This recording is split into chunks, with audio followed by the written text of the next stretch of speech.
আকাশে যখন মেঘ দেখা যায় তখন বৃষ্টি হয়ে আকাশটা পরিষ্কার হয়ে যায়, কিন্তু পুরুষের মনে কষ্টগুলো কখনো আর পরিষ্কার হয় না, কারণ পুরুষকে পুড়ে পুড়ে খায়। পুরুষের মনে কষ্ট কেউ বুঝবে না, পুরুষের মুখে সবসময় হাসি থাকবে,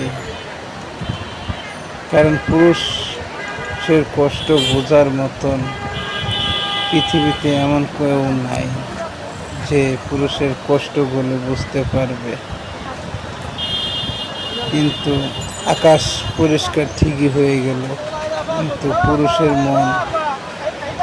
মনের ভিতরে যে কষ্টগুলো লুকিয়ে আছে তা কখনো পরিষ্কার আর হবে না, তাকে তিলে তিলে তিলে তিলে শেষ করে দিবে। তাই তো পুরুষ কখনো কাঁদে না, হাসি মুখে থাকে।